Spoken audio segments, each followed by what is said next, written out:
Welcome to the Snow Conditions Report, and this is the first report this season that I'm really excited for, even though we're not going to see much snow on the ground here across southern lower Michigan. Once again, you have to head to the north, but if you do, you will be treated to some good snowpack.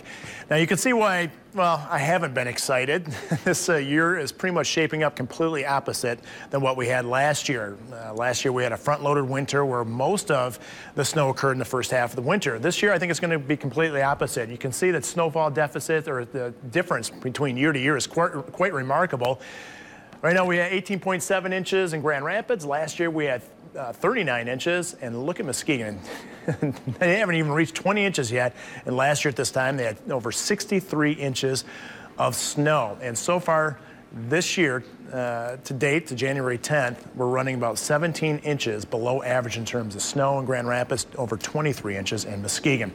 But there is snow up there. If you fill up that tank, keep in mind gas is cheap. You head to the north, I'd say right around M55 to the north, some decent snow if you want to cross-country ski and snowmobile, although the best snowmobiling conditions will be just on the other side of the bridge. But there's still some fair to decent trail conditions if you're willing to not mind a little bit of snert here and there, dirt and snow.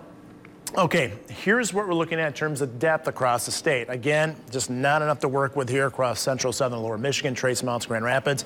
Even with the lake effect, only around an inch of snow on the ground in Muskegon, 2 inches snow depth in Kalamazoo. Up to the north, though, it improves quite a bit.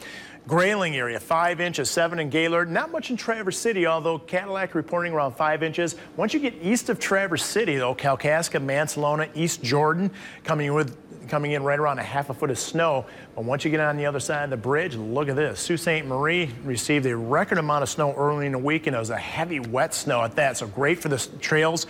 Newberry, 14 inches. Manistee, 16 inches. So, all of the UP is pretty much open for play if you want to go snowmobiling. Not only that, but previous several weekends, if you're trailering up there, you had to go all the way up to the Lake Superior shoreline, then get your sled off the trailer. Now you can just cross the bridge and hop on the trails and head to the north. Really good conditions out there. Almost all the trails are reporting at least good to excellent conditions. Okay, Snow Futurecast taking us all the way through the weekend. This is what I find remarkable. This is yet another weekend where there's hardly any snowfall in the forecast. It looks like a system's going to miss us to the south, just kind of broad brushing southern lower Michigan. If you're Kalamazoo or I-94 and points to the south, an inch or less of snow is projected, kind of a broomable snow, if you will. Hardly any snow anywhere else in the state, an inch or less across UP and northern lower Michigan. Temperature trend, they go up a little bit, but here's the good news. Past several weekends, temperatures have been warm enough to really eat away at that snow. That's not going to happen this weekend, so if you want to play around in it, it looks just fine. Temperatures up to the north will be in the 20s and teens for highs. Overnight lows will be actually, at least in the interior sections, will be below zero at times in the single digits. Here's the latest 8 to 14 day outlook, January 17th through the 23rd. Still a large expanse of above average temperatures expected, but keep in mind this is the coldest time of year here in the western Great Lakes. Even though it shows above average temperatures, we can still get snow with systems moving through, and I think we're going to see progressively colder and colder temperatures taking hold after the 20th of January. So I think that warmth is kind of front loaded in the 17th and 18th of January. Indications that cold air is coming. This is a temperature anomaly. This is the European forecast model, January 27th through February 1st, where you see the blues and the greens. Those are temperatures below average, and this is a classic ridge trough setup, and this could be brutally cold air making its way in later in the month of January, and I think it's going to hold once we head into February as well. Now, in terms of snow, a very active pattern across the United States. I showed you the 8 to 14 day temperature outlook. This is a precipitation outlook. We averaged just under 5 inches during this time frame, and the 10-day forecast for snow doesn't look very impressive at all.